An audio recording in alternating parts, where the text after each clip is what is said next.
Thank you, Brother Joe. It is certainly a joy for Terry and me to be able to be here with you today.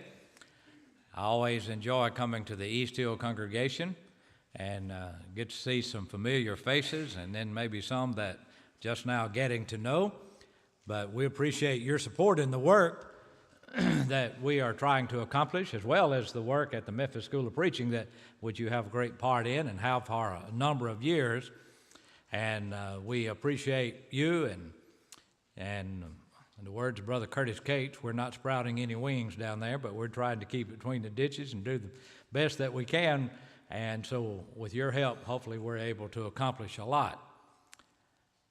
So it's good to be with you, and I want to, Lord willing, on November the 6th, I will be making another trip into the Far East.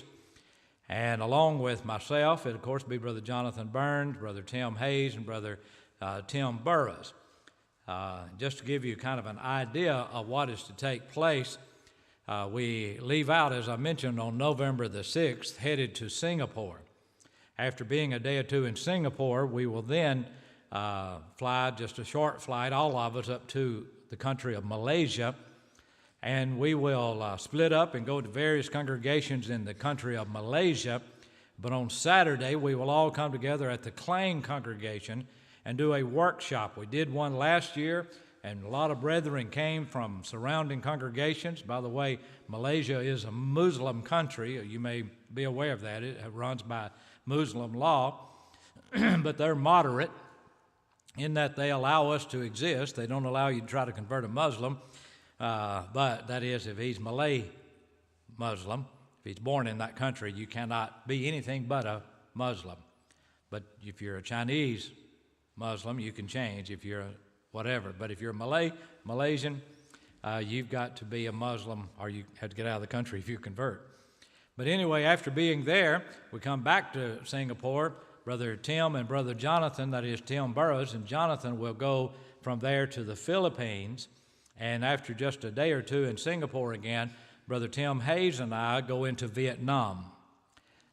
Vietnam, as you know, is communist country, so we'll have to go in as kind of tourists and meet with some brethren there in their homes, and maybe we can go out though into some of those villages. And so this is my first time to go into Vietnam, and so I'm looking forward to that trip. Then we will come back to Singapore, and then we will have the annual lectureship where people will come from all over the Far East, and we will have the lectureship.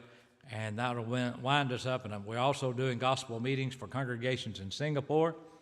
And so after about doing all of that, on November the 28th, we fly back home.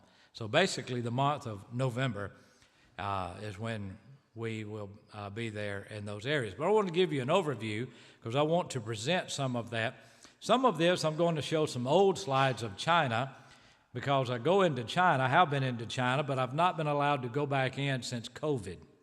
So don't have any updated pictures from China because I hadn't been able to go there. But then I was contacted here recently by one of the brethren, and said, looks like that they're going to honor, if you already had a visa for China, and I had a 10-year visa for China, which expires on 2025, that they're going to honor that and allow you to come back in. So I'm looking at the possibility of going back into mainland China next year, perhaps in the summer or else in the fall. But we'll just have to see how that goes with that regard. So we do what we can in getting the gospel into that. Of course, you're familiar with this passage. I always start out with it, the Great Commission, where Jesus has said that all authority is given unto him. And as a result of that, he says, go ye therefore and teach all nations, baptizing them in the name of the Father and of the Son and of the Holy Spirit, teaching them to observe all things whatsoever I've commanded you. And lo, I'm with you always, even to the end of the world. So I think about the Apostle Paul. You'll recall his first missionary journey. Then he wanted to go back and see how the brethren do. And they appointed elders in every city. And so we're trying to do, if you will, kind of like what Paul did. I wish we could do it as well as Paul did. But at any rate, we go into new places from time to time. Then we go back and see how they are doing and try to help the work of the church. Going into China, we will also go into the Philippines, just to give you an idea of where we are working. Then also Singapore, we kind of use that as our base. And Four Seas Bible College, as you know, is established there. Brother Jason Moore is there doing a great work along with the other brethren. And then also we are going to go into Vietnam, which borders on to Thailand, and then also Malaysia. So those are the countries that we will be working in that 1 month period, except China. Of course, I'm not going into China. However, I was contacted by one of the brethren in Shanghai, and he plans to be at the lectureship in Singapore, and so I will be updated as to what it looks like in Shanghai as we will go there. You will notice that China and Singapore are a good little ways apart. Some people have a mistaken idea that Singapore is a part of China. It is not. About 85% of Singapore, however, are Chinese, but they're not connected to China. And so it's pretty good distance between the two. Singapore is its own country, its own city, country. Singapore is what Singapore is about. But going into Malaysia, again this year, this gives you an idea what the countryside looks like. This was just outside my hotel room. I just opened up the blinds and took a photo of what was surrounding me there in the country of Malaysia. And perhaps you can actually see a little bit of the Islamic-looking buildings that are there. But it's a very modern city, very modern city. And Brother Jim Dearman at one time lived in Malaysia and was there and had a school of preaching in Klang, Malaysia, but then they had to get out because they ran all religions basically out of there at that point in time. This is just out in front of the hotel where we were on a Saturday morning, I believe it was. They were having some kind of a walkathon, and so here you see the Muslim ladies. I don't suppose it's a race. They've got a baby carriage and other things going, but they had the street closed off, and here you can see they're in their Muslim garb. They dress this way all the time with their veils and everything on. This is at a congregation in Section 17. That's the name of the area, and so it's the Section 17 Church of Christ in Malaysia. And I was privileged to preach there last year, and very hospitable brethren. And so we are hopefully going to have something to do with them again this year. This young man actually was a visitor. He had just come in off of the street and was visiting the congregation, but very first time, I guess, to ever visit the Church of Christ. But he went out with us at lunch afterwards. Very nice, friendly fellow. So I hope he continued to maybe investigate the Lord's church, and would be wonderful to see if we went back there one day and he was a convert at that time. This, you can see, is the workshop in Malaysia that we did. This is in Klang, Malaysia, and we all take part in I guess you'd call it a seminar or that workshop. I'm going back there again this year, and my topic that they've asked me to address is liberalism as it affects the Church of Christ. There's a concern in the country of Malaysia. Some of the younger ones especially, sometimes they will hear something and they invest. They're smart young men, some of them medical doctors, but few of them actually went off into the AD-70 doctrine, if you're familiar with that. One of the young men, medical doctor, when I was in there, he just announced the Sunday too afterwards that he was leaving the church, no longer believed in it. And so you have the effects of liberalism, and really what happens in our country happens overseas as well. And so we have to combat that as well, whether it's anti-ism, liberalism, or I've told them before that most isms turn out to be anims. That is, they're not true. And so anyway, I will be dealing with that as well as preaching a gospel meeting in the Klang congregation as well. So they have a very nice building there, very good people.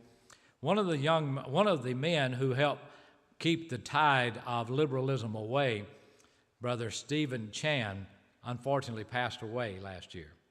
And so Brother Peter Chan was concerned. Brother Peter Chan is from this city right here, Klang, Malaysia. But he, of course, lives in Singapore and works with Four Seas Bible College. But he was concerned for the churches, and so he has helped to set up this workshop, and they want us to come now every year and do a workshop to help keep the churches strong as well as reaching out to people. So you can see Christians from around Malaysia coming together on that occasion. This good brother took me out to lunch, he and his wife. Maybe it was dinner, supper. But he actually, if I'm not mistaken, lived in the States for a little while and actually sent his daughters to university out in Texas and Austin, Texas. They went to the university there, and one of them now is married to Willie. You remember Peter Chan's sons, Willie and Andy, or Andy and Willie? I remember them from A&W, Andy and Willie. That's the way Peter Chan told me to remember them. Root beer, he said, A&W root beer. He said Andy and Willie.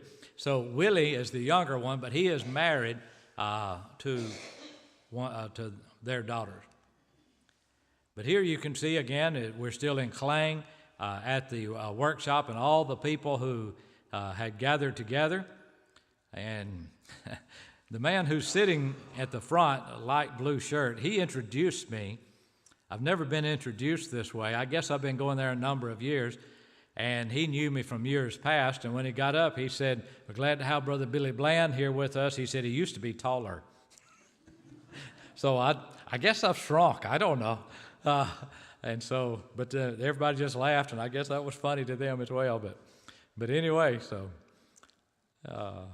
some of them over there are very short. But even at the lectureship, there was someone visiting who wanted to obey the gospel. And so they baptized this person. I haven't yet figured out, you'll see a man at the end of the baptistry, and he's got a cane, or some kind of a pole, not a cane. And I don't know what he's doing, but this person's baptizing him. At about all I can figure out, he's holding the feet down. I don't know if that's the case, but I don't know what else he would be doing with that. But they want to make sure they get them immersed. And I will say this, the person who was baptized did survive. And so even though they may have held him down for a while. Interestingly, that's the podium for the pulpit, and they have it on hydraulics. So that if they have a baptism, they lower the pulpit and the podium, and then they raise it back up. So I just thought, well, that's engineering, and they have a lot of engineering there. That's Brother Peter Chin. Standing behind him is Brother Ong Ing Boon. He's the preacher now in Klang. Brother Peter Chin used to be a member at Klang, and actually he and his wife, Pui Fan, you may remember, they worked with this congregation. It took Klang a little while to accept me back because I stole him away. I went there and did a personal evangelism workshop many years ago, and I mentioned to Brother Peter, you need to be teaching at Four Seas Bible College. And he said, well, I need more education if I'm to do that. And he said, I might do that if I could come to the Memphis School of Preaching. So he and Pui Fan came to the Memphis School of Preaching. He went back, started working with Four Seas Bible College, ultimately became the president and still is the president of Four Seas Bible College. But they were such diligent workers and organized so well. Klang, it took a while for them to forgive me for taking away one of their diligent workers. And so, at any rate, I'm accepted back there now, and Brother Ong Ing Boon is the one behind Brother Peter, is doing the preaching, and he does a fantastic job. Now this man, this is back at section 17, talk about me being little. This is Brother Peter Bang. That's his name, B-A-N-G. I think he does, type of work he does is that he restores foundations and builds things and engineering. In fact, he put in a bid to build a wall down in New Orleans, Louisiana, to keep it from flooding. They didn't go with his concept. I tried to get him to tell me what his plan was, as how he was going to have an interlocking wall to keep. He said, I can't tell you that because he said, that's my business. And he will not share his secret. So he wouldn't even tell me. But he introduced us one time. He is about this tall, but he's on fire. And he does some teaching and preaching there. And he said, today we're going to start out with a bang. He said, a little one, but a bang. And it's Peter Bang. So they have a good sense of humor. Small congregation. This is right before services began in section 17. But we were honored to be there with them. Malaysia, especially Klang, is known for this food. This is bak huteh. Bak huteh, if you've ever gone to some Malaysian, or maybe, I don't know if it's really Chinese or not, but that is pork. It's kind of like a pot roast pork. It's real tender and really good. Spices, and you pour it or eat it. I think I would probably, if I were home, I'd pour it over that rice, but anyway. And then hot tea is what I had there. But bak huteh, they wanted to take me out for bak huteh. It can be really spicy if you desire it that way, but I just wanted to share that with you. Now I want to move on to China,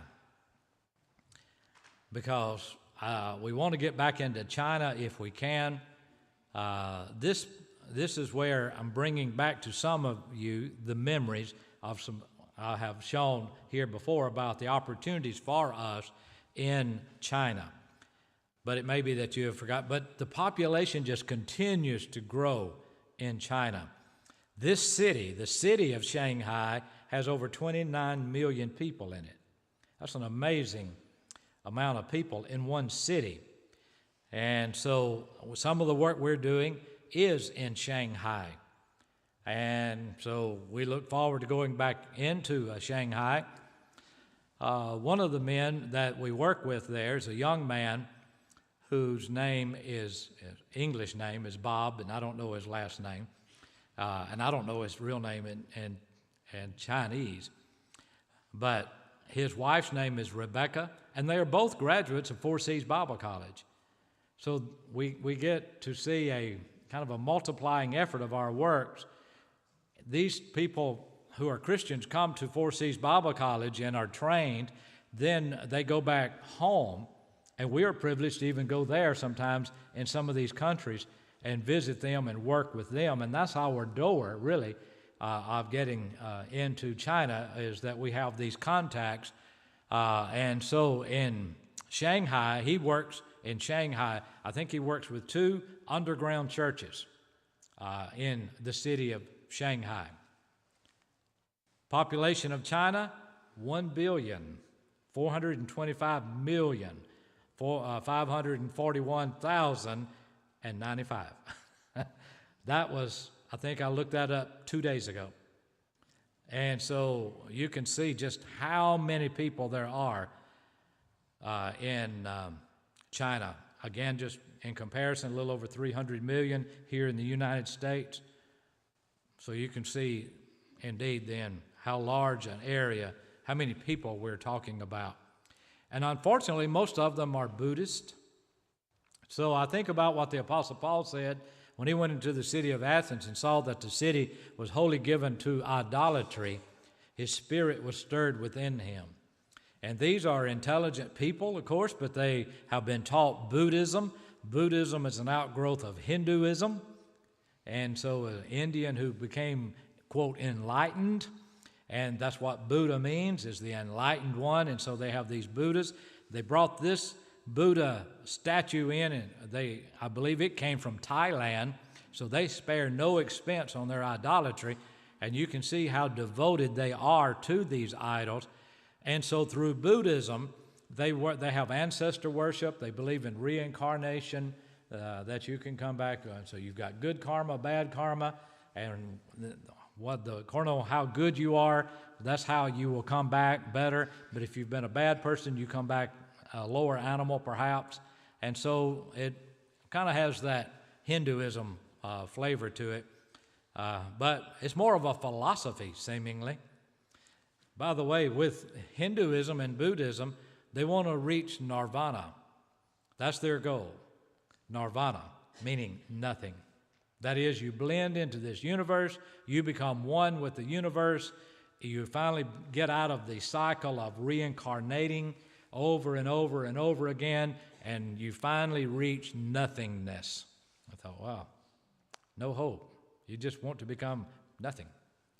You cease to exist, basically. Or you don't cease, you just blend in with the universe. Here are the Buddhist monks.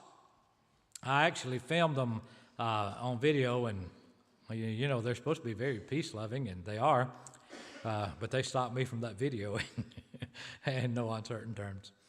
But here you can see you can go into this, it's kind of a tourist event. This is still inside the temple area of Buddhism, in our Taoism, and you can purchase this incense, and they go around worshiping their ancestors through Buddhism and burning incense to them. They also believe that if you don't honor and worship your ancestors, bad things are going to happen to you, because your ancestors will make those bad things happen to you. And so they're still existing, and so you will go by and find fruit sometimes, especially around the holiday season, fruits around in driveways, and they're offering them up to their ancestors, hoping that they will receive them. And so they're praying, and they pray that they will have children, they pray that they'll have healthy children, and it's everything in their lives. They pray for good work, they pray for jobs, they pray for everything, but it all hinges on that. This is a problem sometimes converting them. Not only when you teach them the truth, but now then they are dishonoring their ancestors, see. And so that can be a very shameful thing in the family if they dishonor their ancestors. And so, because they even have, as I mentioned, the ancestor worship. But they do that. Peter Chin is a good example of that, dedicated Christian. Here again, still that same Buddha that they're worshiping. I don't fully understand everything in it. They pay money, they go in and get some kind of a tablet, and it means something. And so it's a very involved system. You've seen this photo before, but this is the bullet train. It travels about 200 miles an hour, and it's not that expensive to ride, especially for us. So we can go throughout mainland China. I've been to Nanjing, China. It's called Nanking. If you ever get an opportunity, I was just in New Orleans area last week. I held a gospel meeting at the Chalmette Church of Christ prior to coming here, and I went to the World War II Museum. And while there, I viewed the film Beyond All Borders, hosted, narrated by Tom Hanks. And in it, they talk about what the Japanese were doing to the Chinese people in Nanking. Now it's known as Nanjing. And some of the atrocities that were done there and by the Japanese to the Chinese people. I've been at that museum, only it was closed, and so I didn't get to view it. But if you ever get an opportunity, if you're in the New Orleans area, to go to that museum, that World War II museum, it'll make you appreciate this country and see what was going on in the very world where we're going over there and traveling now, and so reaching out to these people. Here was in a library, and these are members of the church who wanted, this is again in China, and I believe this was in Hefei, China, H-E-F-E-I, Hefei, China. And so they came together for instruction. We have to remember they do not have the materials that we have. They don't have religious bookstores. And so they depend on, for outside, what's going on and how do you deal with this passage and what is this. They ask the missionaries who will come there. And so we had this opportunity to go to this library. They actually rented this library, and we were allowed to go in there. Of course, we didn't ask the government, but we had our Bible discussion in there, and a lot of good things going on as a result of that.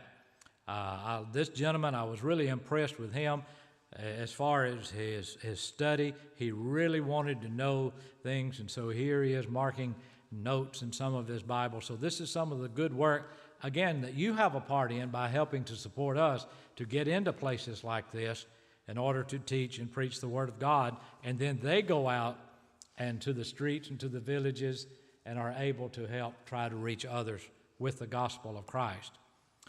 College students, they would go to their classes, and then when they would have breaks, they would come to an apartment that the brethren had rented, and we would give lectures on the Bible. And so they would take notes, and some of them would stay there practically all day if they could, as we would teach and preach the Word of God.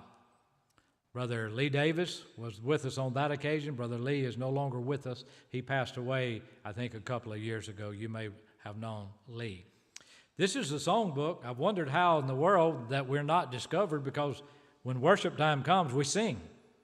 This is written in Chinese as well as in English, and so they're singing in Chinese and I'm singing in English. I was accustomed to that. I made many trips into Russia, and we did that in Russia as well, because if I had to sing in Chinese, it wouldn't work.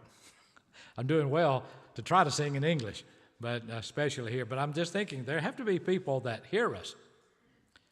You'll notice the man's name at the bottom of this book. This must have been his book, is William John. He's an English teacher, and he said he loved William Shakespeare. That was one of his favorite authors, he thought, as he taught English at a university. So he took the name William John after that. But here, they gathered, they brought us food, and they're very hospitable people who need the gospel of Jesus Christ. This is Brother Frank. I'm hoping that Brother Frank, I haven't seen him in a number of years, but he's the IT guy. They have internet there. While I was in there, I clicked on to things like GBN, or Worldwide Video Bible School, and you can get that. Now, they have a firewall in China to block out most religious things and other things they don't want in there. They call it the Great Firewall of China. And so, in order to keep it out. But I noticed that we could get in that, and I thought, you know what, we could continue teaching and preaching by Zoom or something like this, even when we're not privileged to be there. So the gospel cannot be hid, and especially with today's technology. It just takes someone like maybe knowing Brother Frank here to know how to hook it up. This is Professor Liu. I mentioned him to you before. I have not heard from him since the time that we were there, but he was a professor of philosophy at a university. He listened intently, and we had the privilege of baptizing him into Jesus Christ. I'll always remember his statement. That is, he said, I've learned that philosophy cannot save me. Only Jesus Christ can save me. So I'm assuming this man would have the equivalent over here as the PhD in philosophy. And what a candid admission that is on his part to say, human philosophy cannot save me. Only Jesus Christ can save me. Now then, as we are also thinking about going back to Singapore, this is kind of our headquarters of our travel. This is the Jurong Church of Christ. They have the Chinese congregation down on the bottom floor. The second floor is the Singapore congregation, and then the top floor, which I have actually created, the Four Seas Bible College is not on that building. I put it there on the film here for us so we would know where that is. Many years ago, it was under a board. And when I took on this work following Brother Ira Rice, I became the president of the board. I've always thought it needed to be under an eldership, like Memphis School of Preaching is under an eldership rather than a board. But they didn't have eldership for a number of years. But now there is an eldership at Jurong Church of Christ. And after a year of there being an elders, I approached them about becoming the overseers of Four Seas Bible College as well. It took them about a year to decide to do it, but they said they would do it on one condition, that I would continue raising the money for Four Seas Bible College. And so I continue doing that. So I send approximately $10,000 over a month for the work that's going on in Four Seas Bible College. So the work continues even though I'm not present over there all the time. Brother Peter Chin and others who are there, and his salary and the operation for that. But they own that whole building. Now, Singapore is a very wealthy city. I suppose millionaires, billionaires that are there. Property is at a premium. This is an island. And so you don't own the property, but you own the building that's on the property. But they pay 8,000 Sing dollars a month rent to be on that property. That's equivalent of, I didn't do my math on it and check out the exchange rate, but I would guesstimate around $6,500 a month, US dollars. It's what it is. But he said, but they've been there a number of years now, and they must keep up the property. They must prove that they're worthy of being there, producing something else. The government says, you need to vacate our property, get your building off our property. Well, they haven't done that in 30 plus years. Just to give you an idea, young people, you think about having an automobile, there you have to pay about $80,000 just for the privilege of driving an automobile. Then you have to buy the automobile as well. So most people, well, I say, and you cannot have an automobile that's over 10 years old in Singapore. They don't want you clogging the interstates that they have. I say interstates, it's an island, so I don't guess it's an interstate. It's the PIE is what they call it, the PIE. I don't know what that stands for. But at any rate, so it takes a lot of money to live there. A lot of people work 2 jobs. They have a job during the daytime, then they drive taxis at night just to keep their heads afloat, and so it's very involved. But to how the Four Seas Bible College there, I'm so glad that it's been there since 1965, and people come from China, Thailand, Vietnam, various other places, taught the Word of God here, and they go out. Since they have taken it over, they've added a Chinese edition. That is, people who speak Chinese, not English, can come there also, and they have people who speak Chinese teaching them in the Chinese language. So it's very important work, doing a great job. I was privileged to speak there a number of times, and if I'm usually there during their graduation, they ask me to maybe speak or do some things involved in it. But I'll be in Vietnam on this occasion, so I will not be at their graduation. So I'll be there preaching. Just to give you an idea, this goes back many years ago, but I use this photo because this is one they published, but it gives you an idea of the different countries that people are coming there. Brother George from China, still teaching and preaching. Jaslyn from Malaysia, others from Malaysia. Brother Bob, there's the Bob that I know. Brother Bob Zing, I guess is his last name, from China. His wife, Rebecca, also from China. Brother James Williams, who is from India. Brother Alvin Lin, he is the preacher at the Eastside congregation in Singapore. Brother Terry Tay from Malaysia. And then we call her Sister Phet, P-H-E-T. We shortened it to Phet. She is from the country of Laos. And so that gives you an idea of what I call the mutual fund of evangelism here, how that we can reach out to others. And that's the Peter Chin family. Now Andy this is an older photo, but Andy is married, and so and by the way, and so is Andy. They both are now married. In fact, Willie and his wife, they have a baby, and they're living in Malaysia, just above Singapore. That brother is from the country of Nepal. He's still working. That's Brother Pramod. He and his brother both went to Four Seas Bible College, so they're in the country of Laos, preaching and teaching the Word of God. Now, I've not been to Vietnam, but I got Brother Tim Hayes to send me a few photos. He had been there, and so these are his photos, but it's where we should be going. We're going down into the southern part of Vietnam, down in the Delta area. He said, I went out to a village, and he said, and the river that runs through Vietnam, it floods, and it floods their house. He said, water will come into their straw hut at times. He said, I asked the man, what do you do? If your house is flooded, you got water in your house. He said, we go fishing. And he said, okay. This is a Brother Hip, and his brother is Brother Hai. And so they are from Vietnam. again, this is a way that we can get in. They speak excellent English, and so we get in, and so he is preaching at Four Seas Bible College lectureship. Here we go into Vietnam, that is, we will. This is his brother on the far left, is Brother Hai, and they both are graduates of Four Seas Bible College, and so we will go into Can-Tho. If any of you are from Vietnam or been there, C-A-N-T-H-O, Can-Tho, Vietnam. My brother was there in the military many years ago. His brother Tim Hayes, and he goes in and has an opportunity to teach the children. They want to learn English, and so they're very happy for us to go and spend time teaching. Matter of fact, some of the women who come to Four Seas Bible College, like if they're from Vietnam, they will go back and they will teach children. And they can teach the street children even. They said they live in orphanages or just whatever, but they can teach them English, but they can use the Bible, you see, to teach them English, Bible stories. And so they teach women and also others.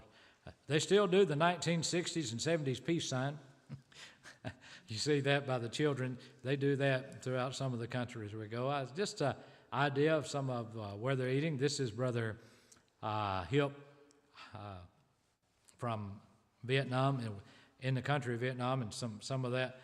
I don't know what those dishes are. I probably will have to learn them. I always, though, like every good missionary, take me a can of Vienna sausage and peanut butter.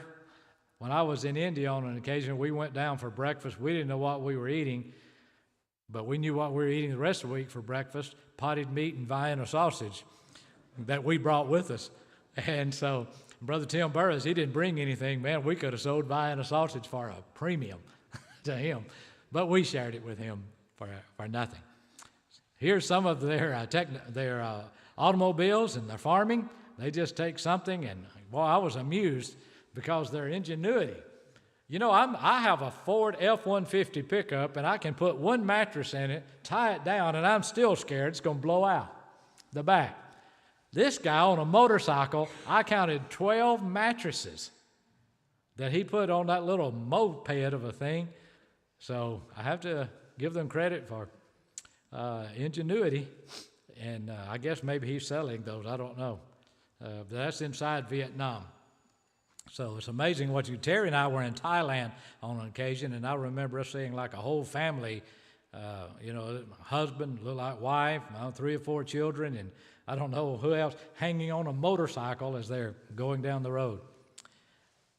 I don't drive a motorcycle over there. I don't really drive one over here. I have, but over there I would not. I know a missionary who actually had an accident and got killed trying to drive a motorcycle over there. This is some of the congregation. In Vietnam, they will allow sometimes, well, in China, maybe they will in Vietnam as well, allow families to get together. Sometimes they have to move, though, because the Buddhists get angry that they're there, and so they'll report them, and so what they'll do is they have to move to another place. So they keep on meeting underground, and so here you can see again, this is a Sunday morning. This is just part of Buddhism again, still all over the Far East, China, Vietnam, various other places, Buddhism. Here you can see an offering that's out here to the ancestors, just out in the middle of nowhere. They build these altars, and here she's taking care of that. But I think about we need to reach people like this lady, who's obviously advanced in years, probably had a very hard life, but we also need to reach these people, don't we? And so hopefully we can make a change in some people's lives. Jesus says that what is a man profit if he gain the whole world and lose his own soul? What shall a man give in exchange for it? So Jesus came to seek and to save that which was lost. They're already lost, and that's why they need the gospel of Jesus Christ. We can't evangelize the world because God's never commanded us to do anything that we cannot do, but it's going to take dedication. It costs us in our time. Somebody has to spend the time to go, work up their abilities, and also funds. Jesus said if we follow him, he will make us to become fishers of men. So you have a part in that. that gives you kind of an update. Hopefully, Lord willing, if I make it back here next October, I can bring some more current pictures of hopefully maybe even China, but especially Vietnam, and also what's going to take place, Lord willing, in next month. But again, appreciate your opportunity being here. Look forward to being with you in the worship service, and may God bless you for the work that you're doing. Thank you.